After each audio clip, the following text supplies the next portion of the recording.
Buenas tardes, señoras y señores. Como siempre, para presentarle una nueva versión de su programa Visión RD. Como siempre, con comentarios, análisis de los principales hechos y acontecimientos acaecidos tanto en el plano nacional como internacional. Vamos a comenzar con una noticia desde un punto de vista refrescante, y es que la comisión del Senado encargada de la escogencia del defensor del pueblo, pues finalmente escogió a Pablo Ulloa como defensor del pueblo. La escogencia de Pablo Ulloa tiene sus aristas. Yo, en términos particulares, creo que fue una buena escogencia desde el punto de vista de que Pablo, cuando se hizo, cuando fue a la entrevista, cuando fue a que lo evaluaran, su evaluación fue superior a la de los demás aspirantes. Lo que no estoy de acuerdo es que se quiera justificar la escogencia de Pablo Ulloa y el rechazo de los otros dos, de Fidel Santana y del diputado, el exdiputado de la Fuerza del Pueblo, argumentando que tenían vínculos políticos partidaristas. Yo no creo que para defensor del pueblo ni para ningún puesto que se vaya a coger un dominicano o una dominicana, el criterio debe ser que no tenga vínculo orgánico con partidos políticos. Es decir, como dice la gente, que no sea político. Evidentemente, un concepto mal utilizado, porque todos somos políticos. La diferencia, por ejemplo, la diferencia mía con una gente que sea dirigente del PRD o del PLD o de la Fuerza del Pueblo, es que yo soy un político sin vínculo partidarista. Es decir, yo no estoy afiliado, inscrito en ningún partido político. Entonces yo soy un político sin vínculo orgánico con ningún partido.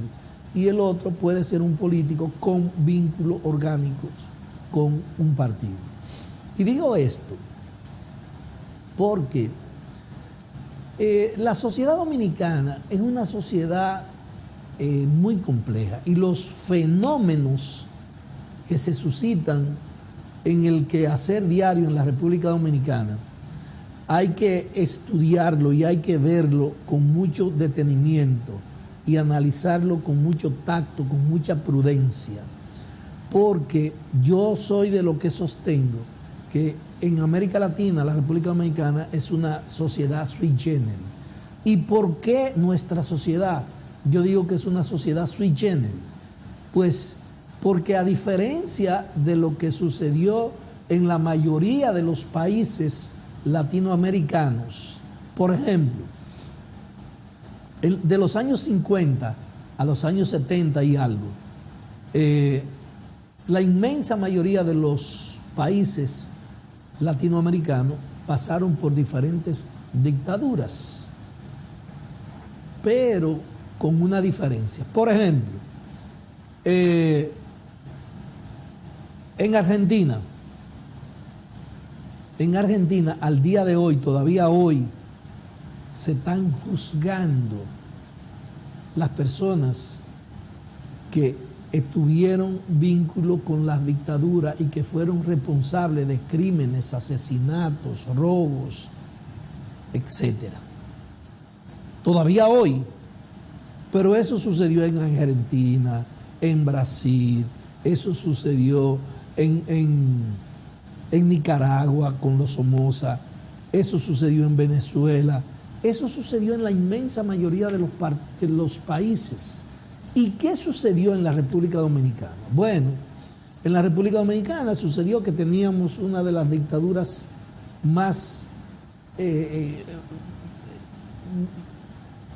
Trujillo fue un asesino y instauró un gobierno dictatorial que no solamente tenía sus tentáculos en el país, sino que cuando tuvo que ir a Venezuela a ponerle una bomba al presidente de Venezuela, se la puso.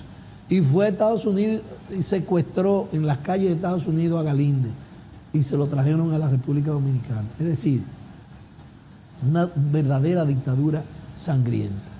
A Trujillo lo matan el 30 de mayo de 1961. Pero ¿qué pasa?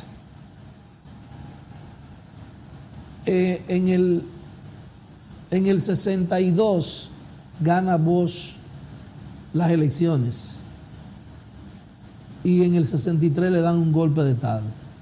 Y las fuerzas, esas mismas personas que estuvieron en el gobierno durante la dictadura de Trujillo, entonces asumieron el poder de nuevo. Vino la revolución del 65, vinieron los americanos, intervinieron en el país y dejaron a Balaguer en el 66. Pero, ¿qué fue Balaguer? La continuación de la dictadura de Trujillo. Entonces, Balaguer duró del 66 al 78. ¿Qué pasó en el 78 cuando esas fuerzas oscuras fueron derrotadas? Que vino el borrón y cuenta nueva. Y entonces hubo unos acuerdos, unos amarres, y total, esas personas que estuvieron al lado de Trujillo, esos criminales, incluso siguieron vivos, siguieron jefiando, siguieron siendo dirigentes políticos, siguieron siendo funcionarios públicos en los mismos gobiernos del PRD, y vino el PLD y lo mismo. Entonces, por eso yo digo que esta es una sociedad sui generis y que aquí nosotros no hemos podido desprendernos de esos lastres del trujillismo y del balaguerismo. Aquí nunca se han juzgado los responsables de los crímenes de la era de Trujillo, pero mucho menos se han juzgado ni se ha hecho justicia con los criminales de los 12 años de Balaguer. Y ahora lo que pasa en el país es que no han metido a todos entre un saco, no han movido, y tú no sabes quién es quién. Aquí tú no sabes quién es de izquierda, quién es de derecha, quién es trujillista, quién es reformista, quién es PRDista, quién es liberal, quién es conservador. Aquí esto no se sabe nada. Y esto por eso es que aquí usted ve que las cosas pasan y no pasan, y usted cree que pasan y no ha pasado nada, y usted cree que no ha pasado nada y pasan. Es decir, esto aquí es un verdadero arroz con mango, o mejor dicho, como dice una canción, esto es un verdadero cambalache en la República Dominicana. Lo único que aquí está definido, que tiene su sello de clase, es el conservadurismo, porque el conservadurismo, a través del control de los recursos económicos, se ha podido imponer, ha podido avasallar todo lo que ha querido sacar la cabeza. Y por eso ustedes ven que el conservadurismo hoy no solamente se expresa en conservadurismo en lo que tiene que ver con las aptitudes y las acciones del comportamiento político, económico y social en la República Dominicana, sino que el conservadurismo también tiene ese sello distintivo de ser representante, de ser serviles a los intereses foráneos, especialmente a los intereses de los Estados Unidos. Y por eso ustedes ven que cuando sucede un acontecimiento como el que acaba de suceder, donde un candidato liberal gana las elecciones en Perú en contra de una candidata que no solamente representaba los peores intereses de la sociedad de Perú y latinoamericana, sino su papá preso, su hermano perseguido por la justicia, el tío perseguido por la justicia, ella sometida a la justicia, sino que todas las personas que la acompañaron eran personas ligadas o al crimen organizado, a la corrupción, al narcotráfico. Bueno, un desastre. Sin embargo, esos íconos del conservadurismo en la República Dominicana defendieron a capa y espada la candidatura de Fujimori, de Keiko Fujimori. Y yo dije en este programa, y ustedes lo recordarán, y le dije que quería que lo grabaran, pero que yo se lo iba a recordar. Yo le dije, Keiko vas a perder y van a alegar fraude. Dicho y hecho. ¿Por qué?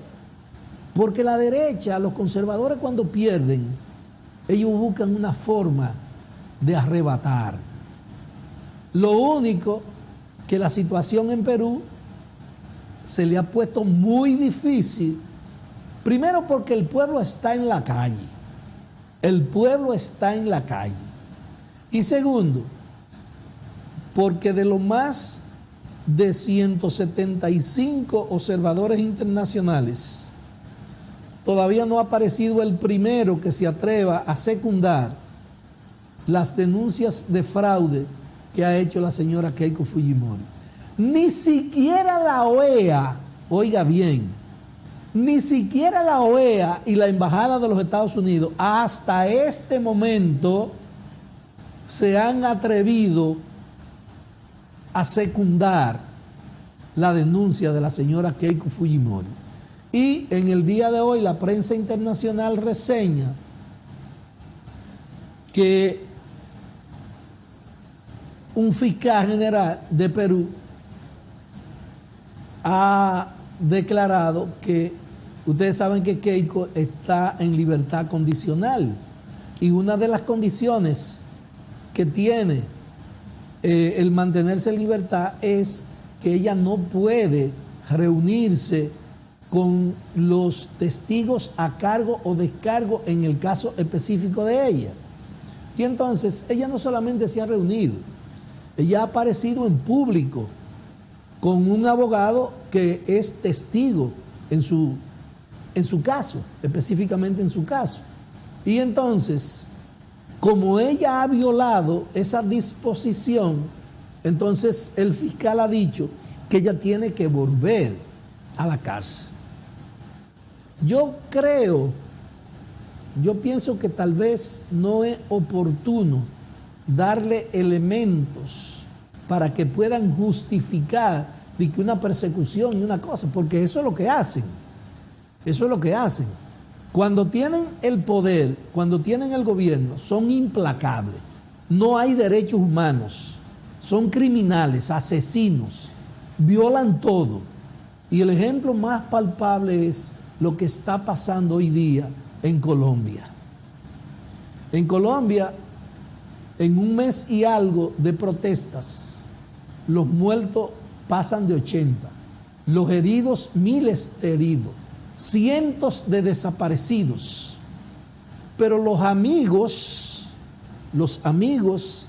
que representan esas ideas y esos intereses, mejor dicho, intereses conservadores e intereses económicos, eso no hablan de Colombia, eso no dicen nada de Colombia, eso hablan de Venezuela. Y si en Venezuela hay una persona que le tira una bomba o que le tira 3 balazos a un policía y el policía se defiende, o no, eso sale en toda la primera plana, en todos los periódicos latinoamericanos. Claro, todos los periódicos que responden y defienden esos intereses oscuros.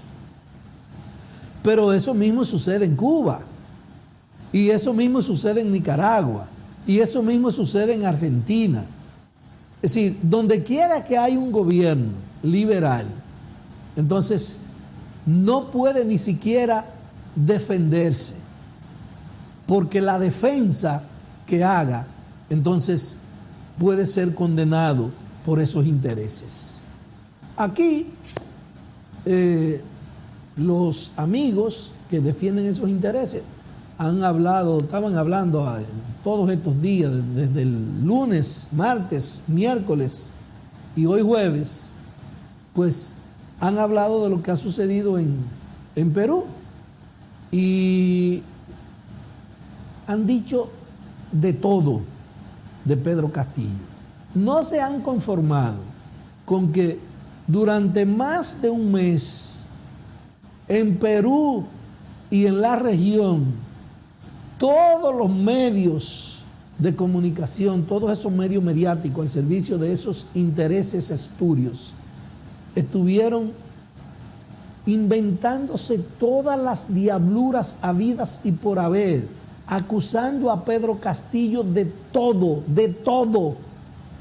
y que era comunista, que lo que iba a hacer era instaurar un gobierno como el de Venezuela, como el de Cuba, que tenía nexo con Sendero Luminoso, que la guerrilla iban a volver, que los crímenes, que... Bueno, ustedes saben por qué. Porque el programa con el que llegó Pedro Castillo es un programa liberal, donde se está hablando de una constituyente para modificar esa constitución que está hecha como si fuese un traje a la medida de esos sectores y de esos grupos económicos.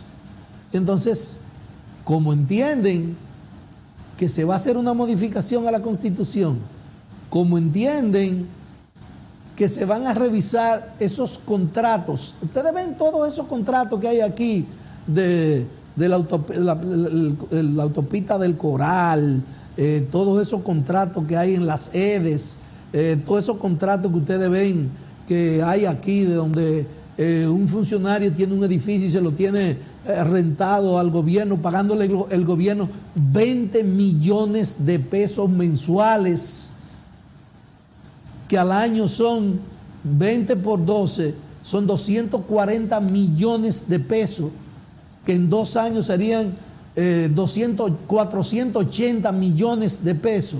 Y yo le voy a hacer una pregunta a usted. Con 500 millones de pesos, ¿qué es? Mire, usted construye un edificio mucho mejor que ese. Pero esas son las cosas que se hacen en el compadreo que hay aquí, con esos cables de comunicación que se establecen entre los que siempre han estado beneficiándose del pueblo y abusando del pueblo y saqueando al pueblo. Entonces, eso se mantiene hoy, en el gobierno del cambio. Eso se mantiene. Y hay gente, por ejemplo, como el señor Miguel Vargas, que le tiene un edificio también rentado al gobierno, donde funciona una institución del Estado, que también le pagan 12 millones de pesos mensual. Entonces, ¿qué ha dicho Pedro Castillo? No, espérate, vamos a revisar esos contratos. Porque lo mismo que sucede aquí con esos contratos, eso mismo sucede allá. Ese contrato de la Barrigol del 97.3, que le hicieron una revisión, pero que no se ha hecho ninguna revisión, que ahora es peor, porque el gobierno ni siquiera sabe cuánta onza de oro, ni tonelada de oro sacan, ni cuándo se la sacan, ni dónde la ponen, ni en qué se la llevan, ni cuánta onza sacan del país. Nada. Esto es un desorden. Entonces, ese tipo de contrato y ese tipo de cosas, el señor Pedro Castillo ha dicho, no, espérate, a esto hay que ponerle freno, esto lo vamos a revisar. Y entonces esos grupos económicos que tienen sus defensores, no solamente en Perú, porque una cosa sí hay que reconocerle a los conservadores, a los derechistas.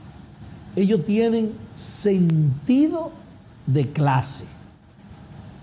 Un rico de la República Dominicana defiende a capa y espada a un rico de Chile, a un rico de El Salvador, a un rico de Venezuela.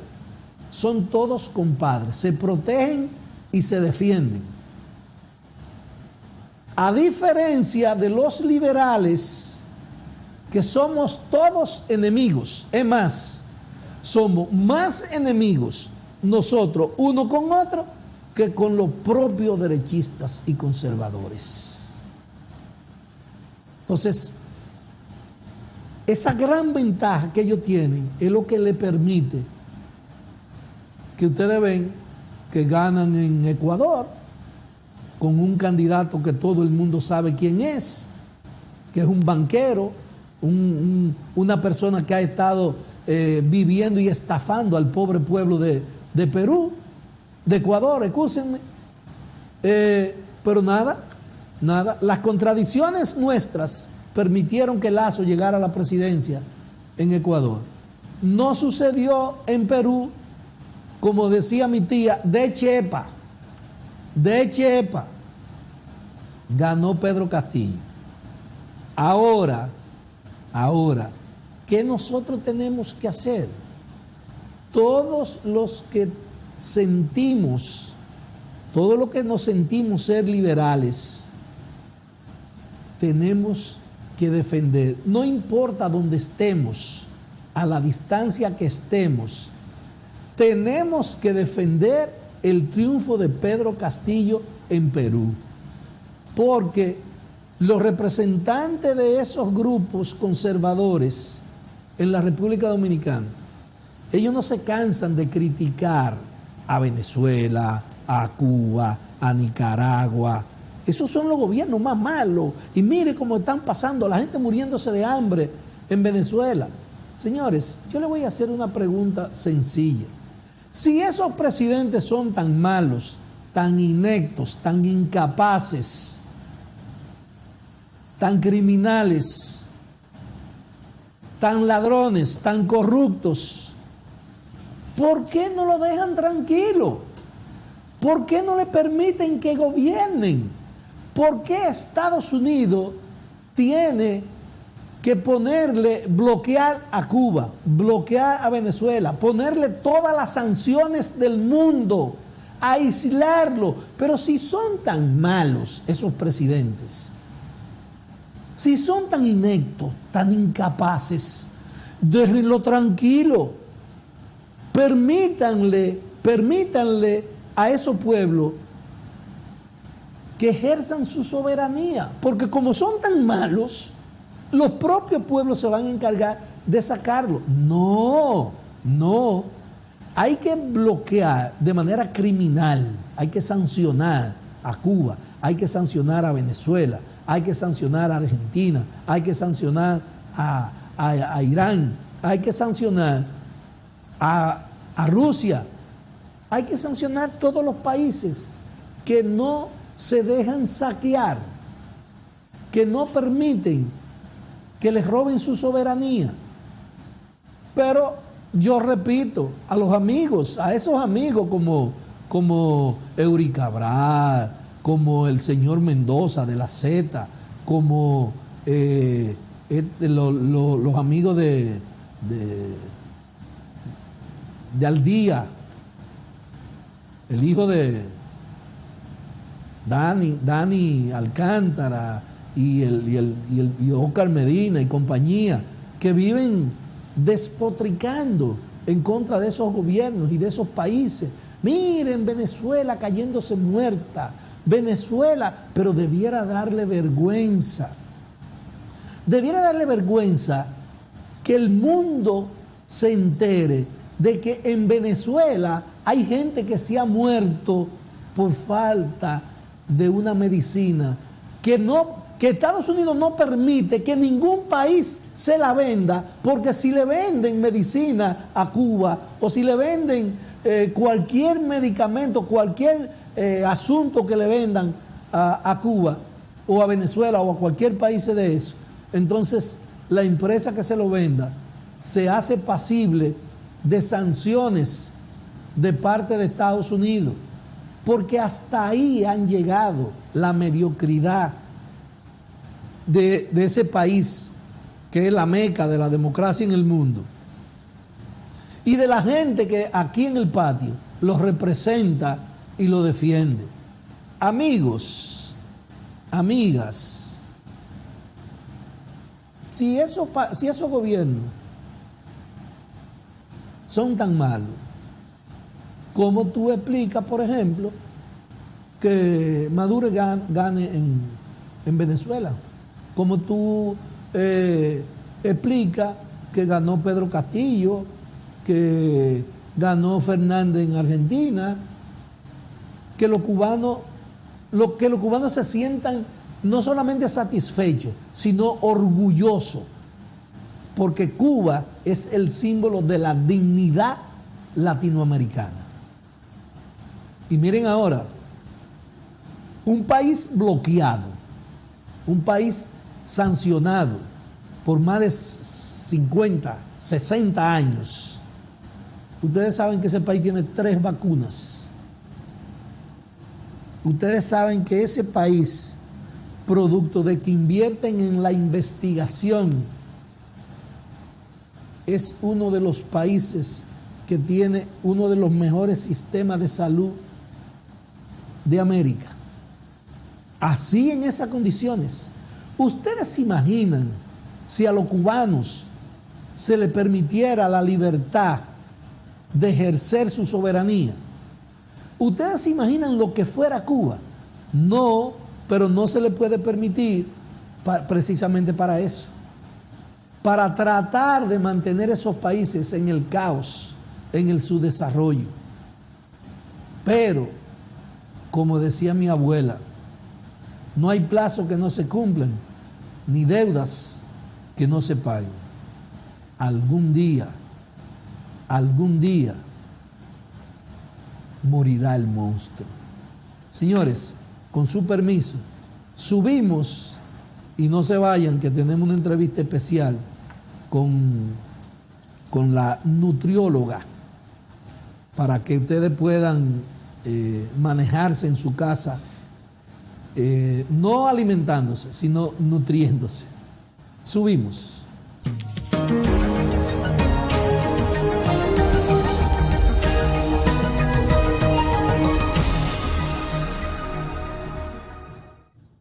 Continuamos con su programa Visión RD. Y como habíamos prometido, tenemos con nosotros a la doctora Claribel, experta en nutrición, porque una cosa, ya yo aprendí, doctora, la diferencia entre nutrición y alimentación. Este es un programa que tiene como objetivo principal la educación, la información, pero sobre todo llevarle informaciones a la población que le puedan servir para el diario vivir. Y por eso para nosotros es importante tenerla con nosotros aquí, porque las cosas que nosotros podamos llevarle a la gente desde este programa son cosas que pueden en la práctica, hoy mismo, mañana, pasado, ponerla en práctica y que le benefician para mantener su salud. Usted me dijo que íbamos a hablar hoy sobre las consecuencias de las grasas en el hígado. Así es. Entonces, buenas tardes. Para mí realmente es todo un placer el poder estar compartiendo con ustedes aquí toda la audiencia de Mocavisión RD. Realmente vamos a tratar el tema de esteatosis hepática, como se conoce médicamente. Comúnmente sería entonces la grasa en el hígado. Y la que nos vamos a enfocar hoy es la no alcohólica, o sea, esteatosis hepática no alcohólica. Resulta que esa grasa puede deberse a diferentes factores, Primeramente, por un sobrepeso o una obesidad. Cuando hay un perímetro abdominal en la mujer mayor de 88 centímetros y en un hombre mayor de 98 centímetros. Sucede que todo lo que se guarda en el abdomen es grasa y por eso entonces aumenta ese riesgo de enfermedades variadas, incluyendo la esteatosis hepática. También hay un mayor riesgo cuando se sufre de triglicéridos y colesterol alto, cuando hay una resistencia a la insulina, como sucede con las personas diabéticas. ¿Por qué sobre todo en la parte del sobrepeso y la obesidad? Sucede que en condiciones normales un hígado pesa alrededor de 1.700 gramos y de esto tiene un 5% de grasa en situaciones normales. O sea, el hígado de una persona sana en un 5% tiene grasa, ¿verdad? Lo que equivale más o menos a unos 78 gramos. ¿Y qué sucede? Que cuando hay un aumento de peso, va a aumentar ese tejido graso y va a haber un aumento de grasa en las diferentes partes del cuerpo, en donde tenemos grasa o adipocitos. Va a haber un aumento de peso quizá en la cadera, en los glúteos, en la parte de abdomen y también en ese hígado. ¿Ok? Entonces, ¿qué pasa? Que Escúcheme, doctora, lo que quiere decir que cuando nosotros vemos una persona, un gordito, siempre que hay un gordito, es decir, una persona que esté gordo, tiene grasa en el hígado. no necesariamente. Es uno de los factores de riesgo. Nosotros conocemos, irónicamente, gorditos que están metabólicamente sanos. O sea, que cuando tú le haces un control de todo su perfil lipídico, del control de la grasa del hígado, no sufren de presión alta, no sufren de diabetes, tú dices, oh, ¿y cómo es esto? Personas que tienen muchas veces hasta 200 libras de exceso de peso por encima de su peso ideal. Más sin embargo, tenemos a otros que quizás lo que tienen son 5 o 10 libras o incluso muchas veces están en un peso ideal y pueden padecer de diferentes enfermedades. Eso está ligado también a una parte genética. Lo que quiere decir que usted o yo podemos tener grasa en el hígado. Así que somos es. flacos. Así es. Entonces, por eso es también la importancia, como siempre recalco, de una vez al año uno hacerse un físico, o sea, hacerse analíticas, un control, porque externamente nos sentimos bien, pero internamente realmente no sabemos cómo está nuestro organismo y puede estar alterado todavía sin nosotros enterarnos.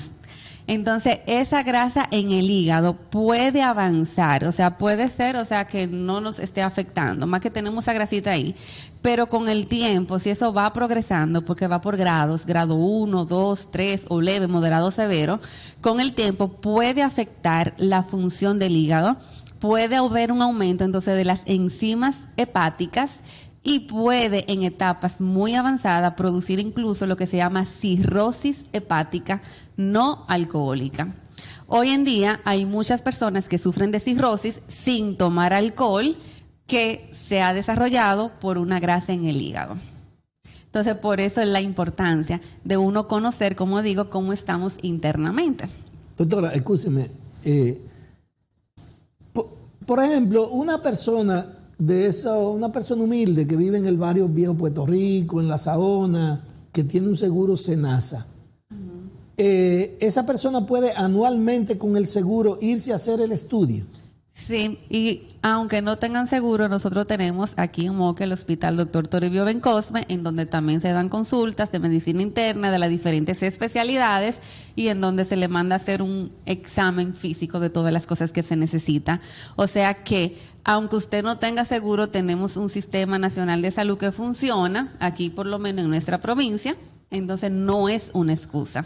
Ok, si tienen un seguro médico, entonces evidentemente, sea cual sea la ARS que tengan, también le cubre esa parte de analíticas. Lo que pasa, doctora, es que siendo realista, siendo objetivo, el gobierno tiene muy poco programa de educación con relación a eso a la población. Y hay mucha gente, yo conozco incluso muchas personas que viven en esos barrios, y muchos niños que tú lo ves, que tú te das cuenta que necesitan que un médico lo vea, pero no lo llevan porque dicen, no, yo no tengo dinero, yo no tengo tiempo. Entonces, ojalá que salud pública pueda implementar programas de orientación hacia esas personas para que entiendan la necesidad, el beneficio de hacerse esos chequeos anuales y que pueden hacérselo como usted está diciendo. Esa es una excelente información que usted está dando, de que pueden ir al hospital, que pueden con el seguro también ir y se le hacen esos estudios. Así es, pero también muchas veces la gente tiene la información, pero alegan ignorancia selectiva. Prefieren hacerse los locos, ¿ok? Eso es verdad. Prefieren hacerse los locos porque supuestamente no se sienten nada, o muchas veces se sienten algo y prefieren no ir porque entonces supuestamente le van a diagnosticar algo medio raro o qué sé yo. Yo conozco gente que me dicen, yo no voy a los médicos porque cuando yo voy a los médicos me salen un viaje de cosas, yo me siento muy bien. Entonces, dígame usted si eso no es ignorancia en ese sentido. Al contrario, siempre yo recalco mucho que no hay mejor medicina que la preventiva. Cualquier enfermedad que puede estar ocurriendo a nivel interno, si la diagnosticamos oportunamente, siempre vamos a tener más chance de defendernos y de poder salir victoriosos de cualquier cosa. Incluso, como yo siempre digo, hasta el cáncer con tiempo tiene remedio. ¿Ok? Sí. Entonces es cuestión de estar conscientes que lo ideal es eso, o sea, no porque usted no se sienta nada, sino como parte de su rutina. Entonces, ¿qué podemos hacer para poder ya entonces las personas que ya sufren de esa grasa o esa esteatosis hepática, cómo podemos liberar ese hígado de esa grasa? Primeramente, si ya tenemos un exceso de peso, tenemos que ponernos en un peso ideal. O sea, un peso que sea saludable. Entonces, por ende, tenemos que perder peso. ¿Cómo vamos a lograrlo? Primeramente, actividad física. Siempre con el ejercicio quemamos grasa, quemamos calorías. Entonces, debemos de hacer actividad física. Yo siempre digo desde ahora y hasta que la muerte lo separe. Porque, primeramente, si hay un exceso de peso, le va a ayudar a perder peso. Segundo, si estamos en un peso ya adecuado, nos va a ayudar a mantenernos y también nos va a ayudar con esa salud cardiovascular. La Organización Mundial de la Salud recomienda una actividad física de por lo menos 30 minutos al día o 150 minutos a la semana. Actividad física, caminar, subir o bajar escaleras, bailar, saltar una soga, si pueden ir a un gimnasio, si les gusta hacer algún deporte, o sea, lo que quieran, bailar aro, pero que el cuerpo se mueva. Tenemos entonces que llevar también una dieta alta en fibra. Todo lo que tiene fibra, todo lo que es integral, nos va a ayudar también a remover esa grasa de ese hígado. También nos va a ayudar a mantener los niveles de colesterol y de azúcar más controlados. A la hora de ingerir cereales, que sean preferiblemente integral. Si ya sufre de grasa en el hígado, lo ideal sería un arroz integral, justamente porque lo integral es fibra. Si van a utilizar un pan, que sea integral.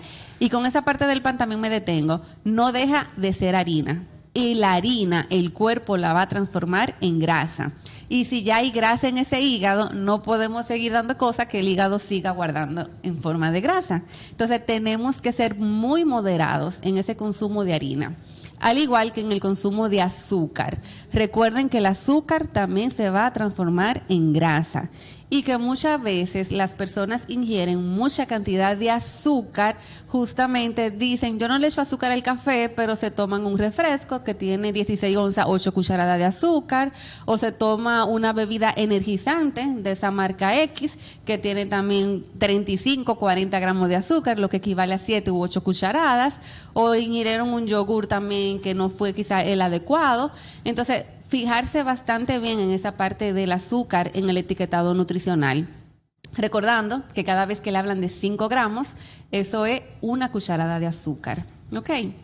¿Cómo podemos también seguir reforzando esa fibra si ya tenemos grasa en el hígado? O también para evitarla, sobre todo, con frutas y vegetales. Recuerden que es una muy buena opción de fibra natural y que las recomendaciones son de 3 a 5 porciones al día. Si ya tiene grasa en el hígado, yo me inclino por esas 5 porciones. O sea, de que sean por lo menos 2 frutas al día y por lo menos vegetal en las diferentes comidas o ensaladas. Doctora, ahora que usted habla de frutas, por ejemplo, hay la mayoría de las frutas, la piña, la lechosa, el mango, que tienen mucha fibra.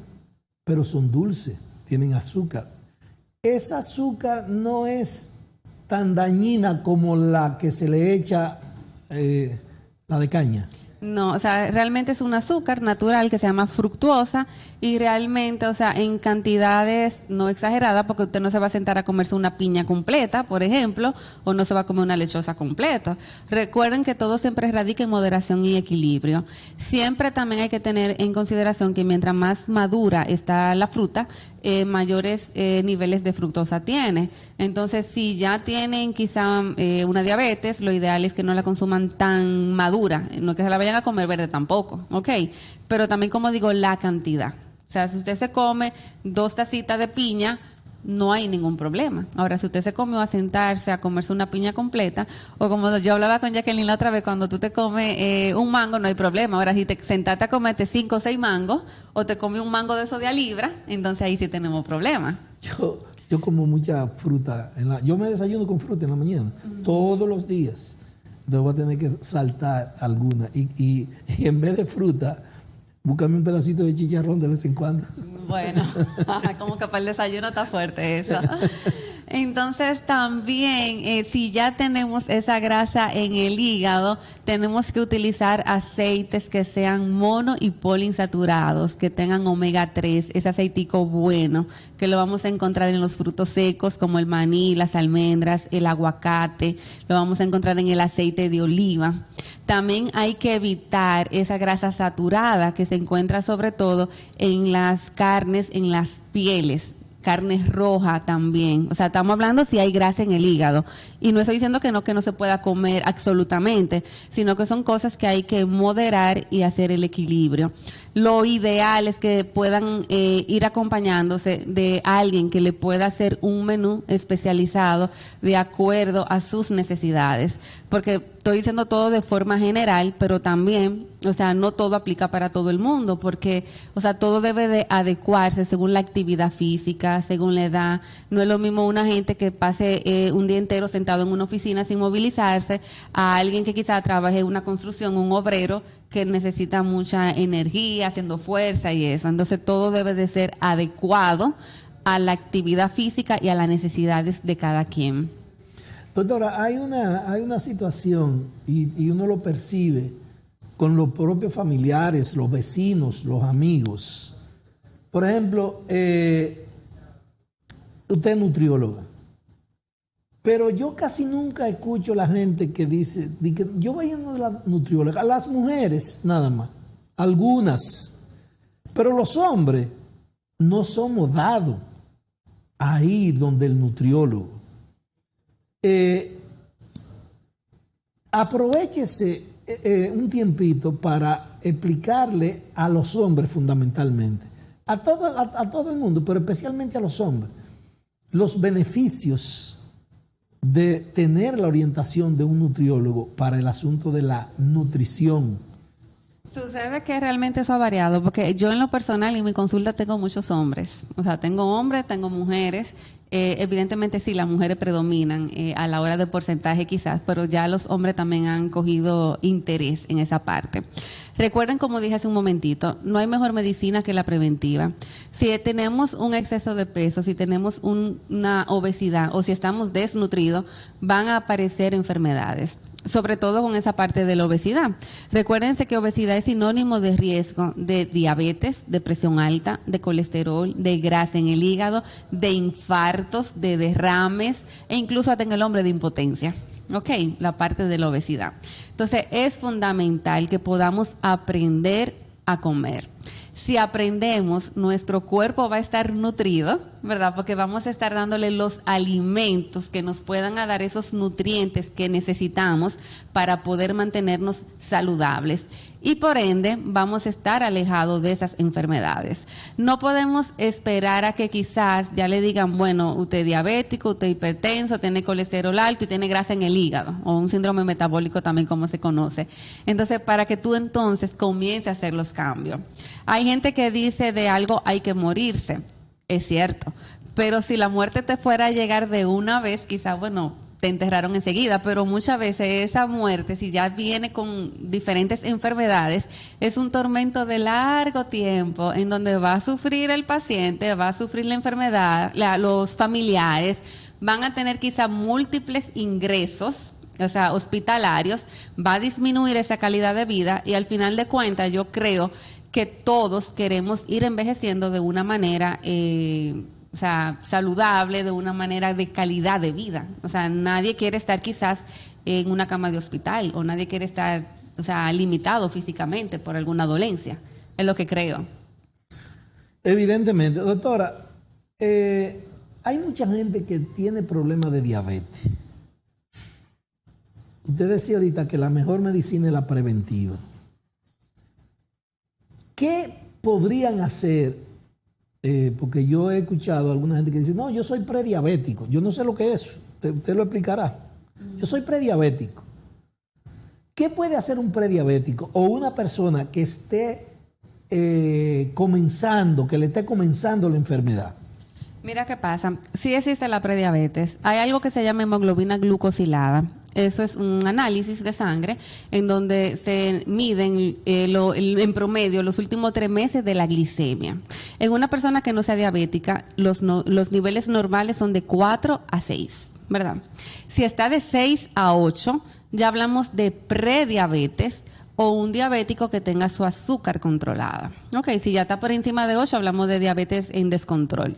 Entonces, sí hay personas, o sea, en mi consulta lo veo a diario, que cuando van no son supuestamente diabéticos, pero que a la hora de yo mandar a hacer el control de analíticas que se necesitan, salen con una hemoglobina glucosilada en 6.5, en 7 punto y pico, pero no se conocían diabéticos. ¿Ok? No sabían que eran diabéticos. Exactamente. Entonces, ahí aplica las mismas recomendaciones que le estoy hablando para la esteatosis hepática en forma general, aplica para esa prediabetes. Primeramente, un peso saludable. Una dieta alta en fibra, porque justamente hace un momentito le dije que una dieta alta en fibra nos ayuda a mantener los niveles de azúcar, de colesterol y de grasa más bajitos. La actividad física 1A para mantenerse alejado de las enfermedades y evitar ese consumo de carbohidratos, ¿verdad? En forma de azúcar, en forma de harina, porque entonces van a hacer que esos niveles de glicemia entonces puedan dispararse. Ok, entonces para uno poder ver un cambio de esa hemoglobina glucosilada pueden tardar 3 meses, porque le dije que la vida media es de 3 meses. O sea que si usted hoy, 10 de junio, empezó un plan nutricional para poder controlar esa prediabetes, entonces lo haríamos julio, agosto, en septiembre. 10 de septiembre podemos volver a hacer una medición de esa hemoglobina glucosilada y vamos a tener cambio a favor. Claro está, si se ha hecho todo lo que hay que hacer, que es lo que le estoy diciendo. Ok, muchas veces sí es necesario también poner medicación, porque hay gente que quizás, aunque haga todo, o sea, la parte nutricional, hagan los cambios y en cambio en el estilo de vida, puede ser que se mantengan y sí hay que acompañarlo de un medicamento, de un tratamiento farmacológico. Doctora, yo sé que hay gente que está viendo el programa, pero que quisiera tener comunicación con usted. ¿Cómo la gente puede llegar a usted? Bueno, en mi caso trabajo en el Instituto de Especialidades Médicas, en el edificio profesional, consultorio 308, y el número del consultorio es 809-578-6165, extensión 238. También trabajo en el Hospital Dr. Toribio Bencosme de aquí de Moca. Lamentablemente, doctora, se nos acabó el tiempo sin darnos cuenta. Señores, hasta mañana y no se vayan, que sigue Entre Jerez.